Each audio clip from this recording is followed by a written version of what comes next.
Florence raised me in her home. I never left it. She kept me out of sight. It wasn't odd for people to see a midwife with a baby, carrying in supplies, washing nappies, that sort of thing.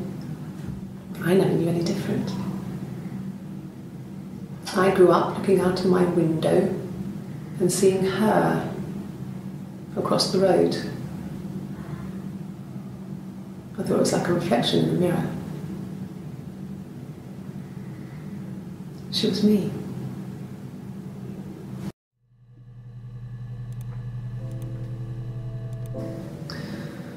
Florence was a warm, kind person. But she was broken, I guess. When I found her diary, I also found a biscuit tin with other stuff in it. Older papers, letters, that kind of thing. Her story wasn't there.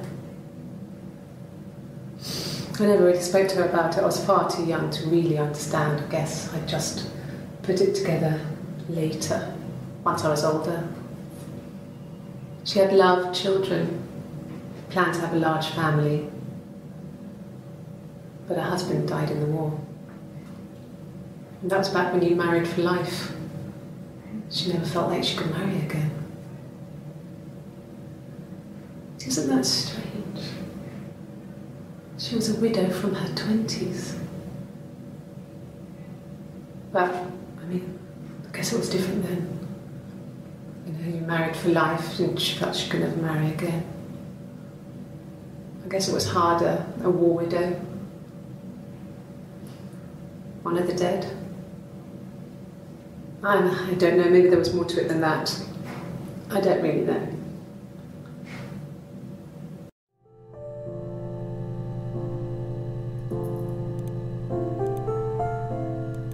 No, it was just me and her. Eve was the name they were going to call their first child. They talked about it and were going to try when he came back. Florence's family had a history of firstborn girls, so they were convinced it was going to be a girl. It's hard to know if this is all true. These are stories I remember, that I read when I was a child. Maybe I misread, maybe I misunderstood. Sometimes it's hard to remember what happened last week.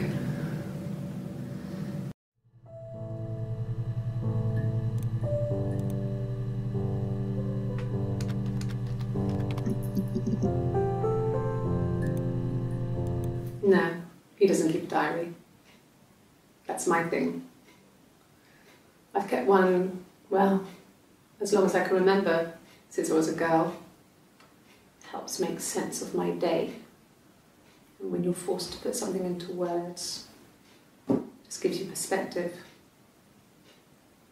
Everyone's on the same page.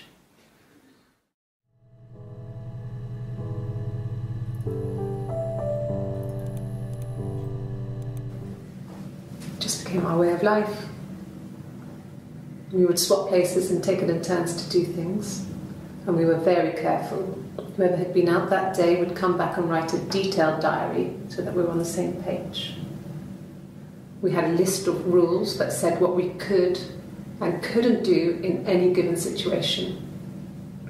It was exhaustive. We lived a second life through those rules.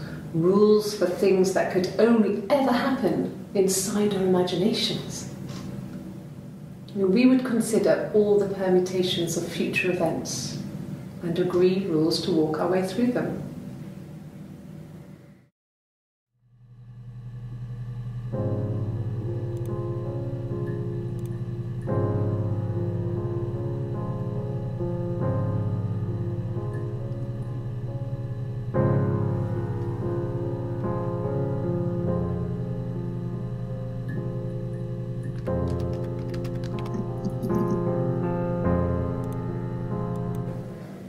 My name?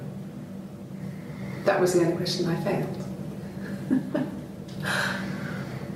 Your lie detector works.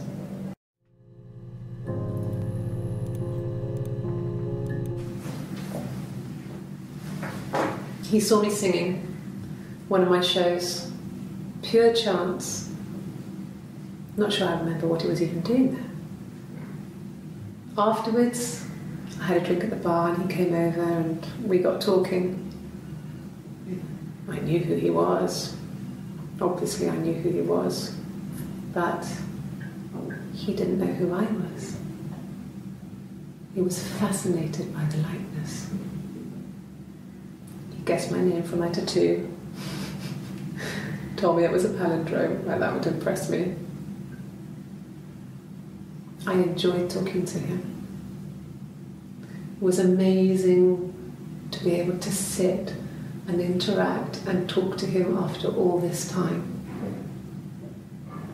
He didn't tell me he was married. I'm not sure what he was thinking. He later told me it was like he was dreaming. A waking dream.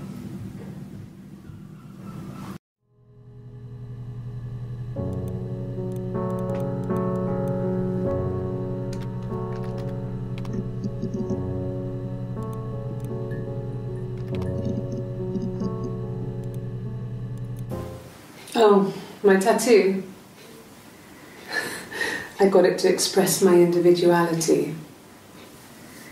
It's an apple and a snake.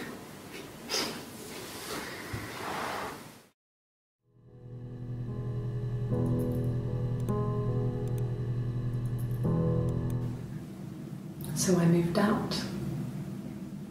Got a small bed sit. Got my tattoo to mark the occasion. I was singing in a bar in the evenings, so I had some money, enough money to cover my rent. And I've been doing something similar ever since. I haven't put down any roots. I don't exist.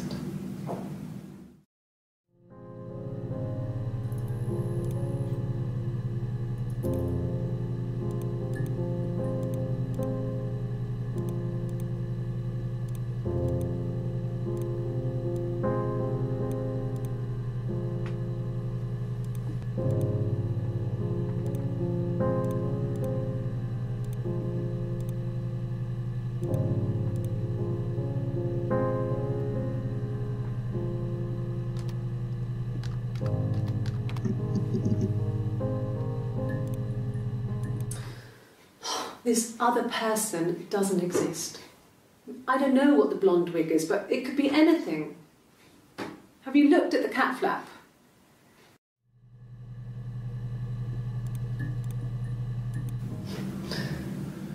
Can you arrest someone who doesn't exist?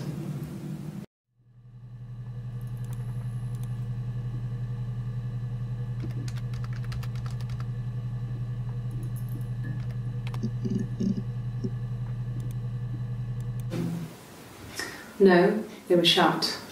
Most of the windows were really hard to open anyway. They're stifling in summer. They were painted over by my dad. Could have left a door open accidentally. Or there's a cat flap in the back door.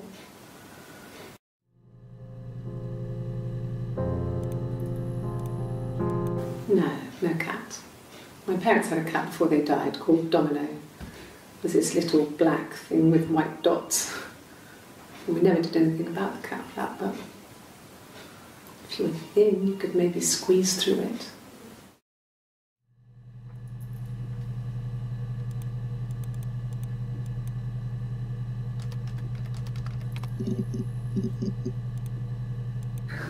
We loved our cat, Domino. He had this little bell around his neck to stop him from killing birds in the garden.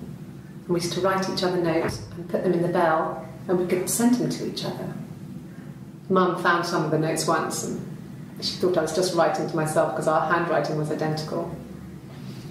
And we had our own words for things, so she didn't quite understand them anyway.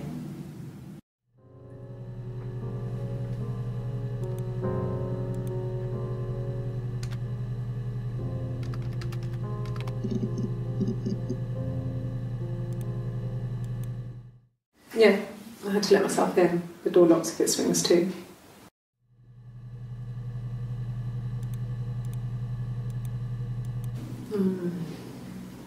about 8 years back. It was a present to myself. I shouldn't even be drinking coffee with the baby. It's been hard trying to give it up. I think they say you can have 1 cup.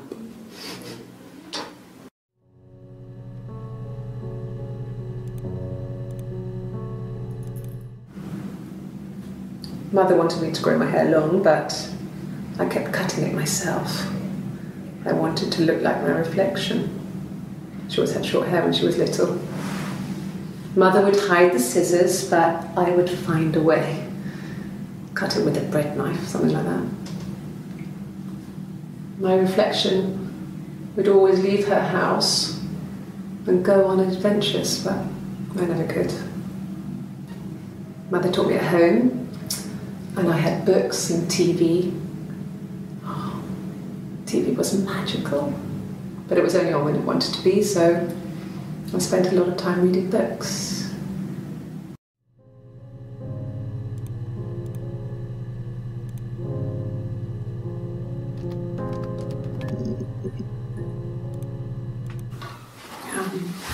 I hoover, I dust every week, maybe less.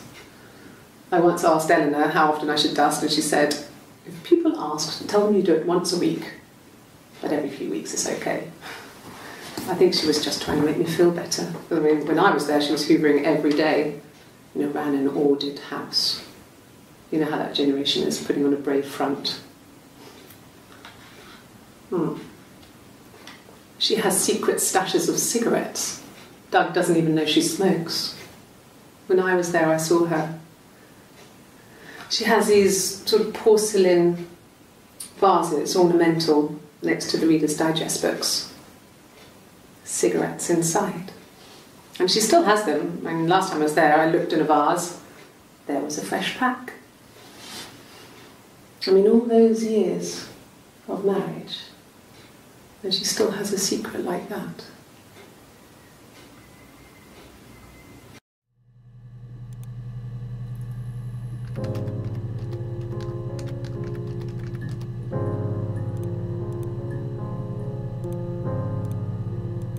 And the Glaziers. I worked there some weekends, and Simon had a part-time job there too. That was Eric's generosity. He was always good at helping out other people's children. Simon was quiet, more thoughtful than the other boys. Even then, he had a sense of craftsmanship. Wasn't always rushing stuff. Boys that age are just running around like headless chickens most of the time. Plus, he had that look. He looked like a fairy tale prince from one of my books.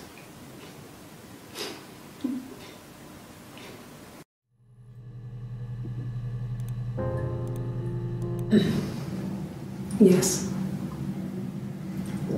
The first time we saw each other, it was strange. We both realised at the same moment, I think. We must have seen each other before, but there was this instant when we first realised it wasn't a reflection. The reflection was staring back. I think I was 5. It was my birthday. My reflection was wearing a party hat and waving. I knew what party hats were from books. And it suddenly occurred to me, today must be my birthday. I waved back, and we just spent ages waving at each other and copying each other's movements.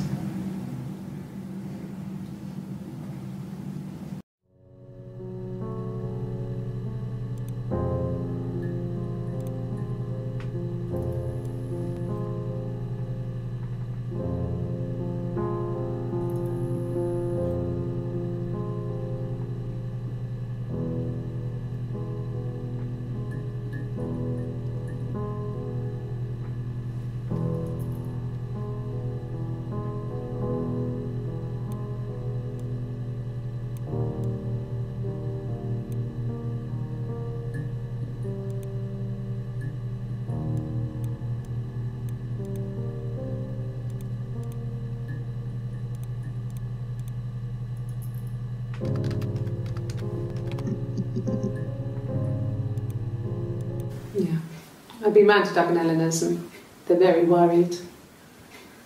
I feel sorry for them.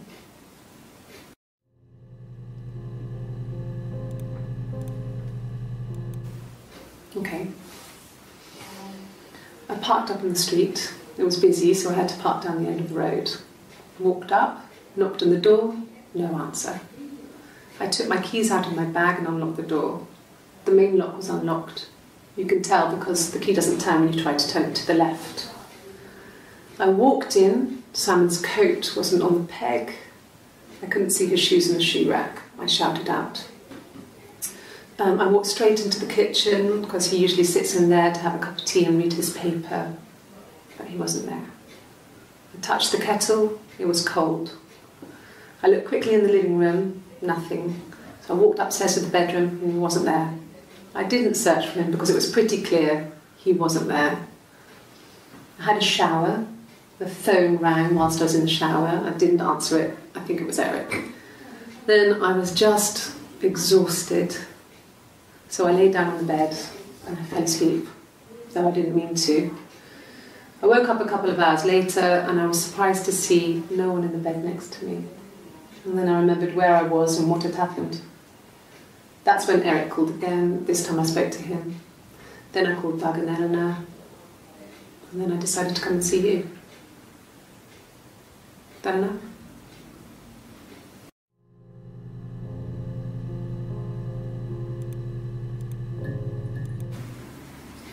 1984 was an awful year in the end. We were living at Doug and Eleanor's. I lost the baby at the end of spring and my parents died in the summer. It was a hot summer, a heat wave. So when they discovered the bodies, it was just awful.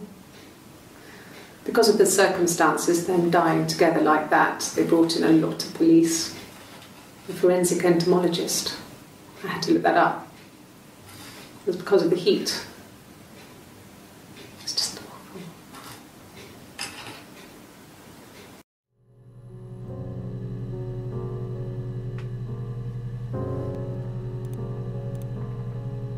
Yes. I speak with Eleanor at least once a day. Not that there's anything much to say. It's more just...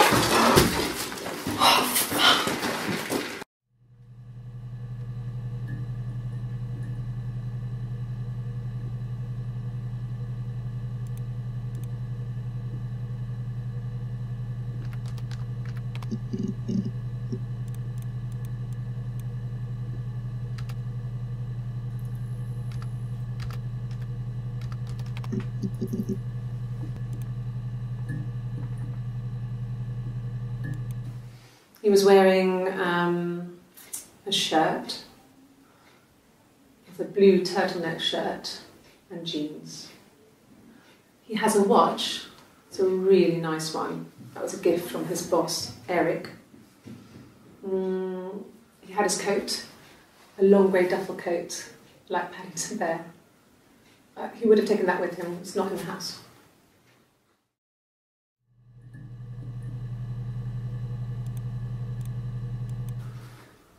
So, it was Friday evening, we had an argument, he left.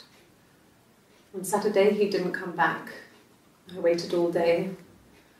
He was supposed to go help Eric out with something on the Saturday afternoon, they had a job, he didn't show. So Eric was ringing on the phone. I checked at the Rock, that's our local. They said they'd seen him on the Friday night but not since. He still wasn't back this morning, it just isn't like him at all. Still not back by dinner time. It's getting dark again, so I decided to come and see you. His parents haven't heard anything either.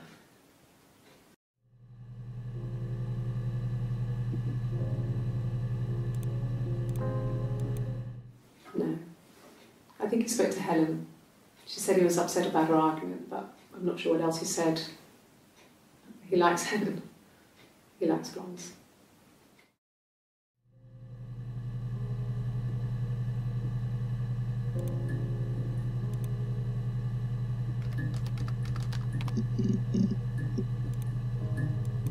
It was supposed to be a secret.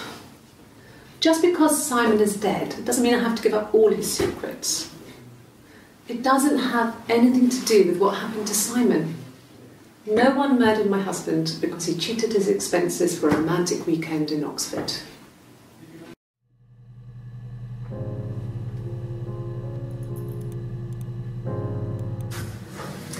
When we weren't together, we'd send secret messages by tapping out a code that we'd learned from a book, the knock code. Something prisoners of war would use.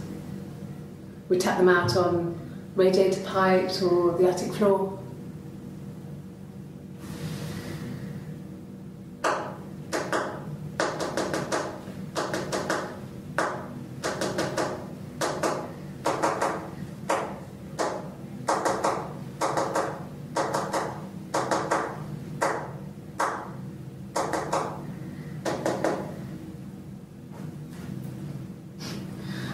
Dad thought we had mice, but they couldn't find any.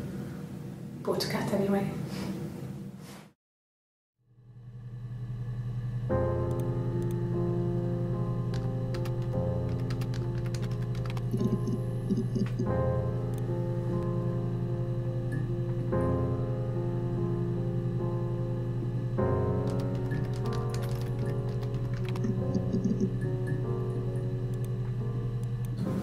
Yes, I'll take a lie detector test.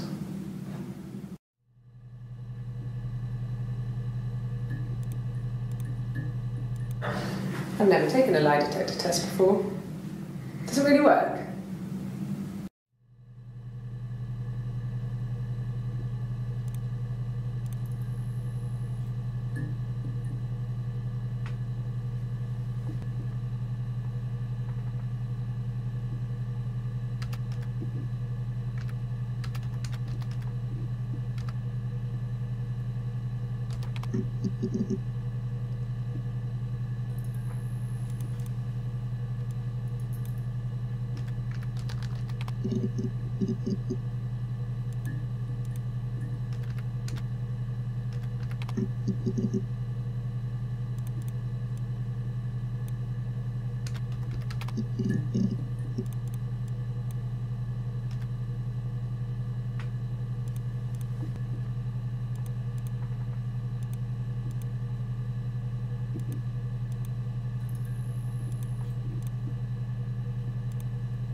Hannah had a miscarriage.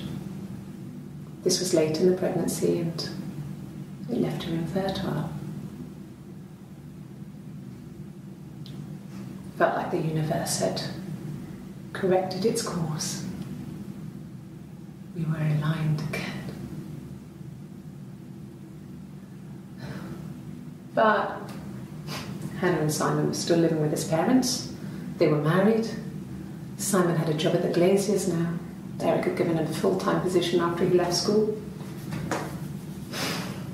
And then...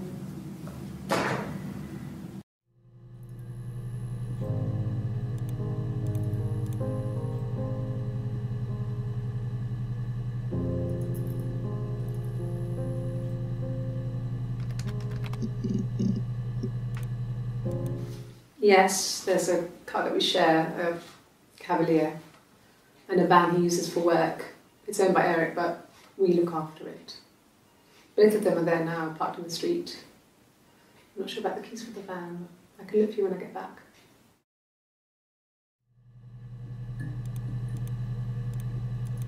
Yes, that would be in his wallet. It's a Visa, a silver one. He doesn't like to spend money he doesn't have, so he usually pays with cash, but Eric convinced him to get one.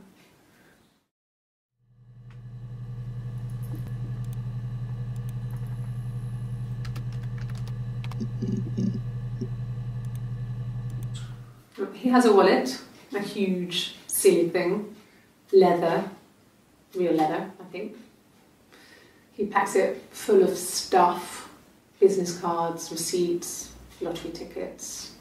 He always carries it in his back pocket. I think that's why he's got a bad back. You know. He sets the discs. I haven't seen it, so he must have it on him.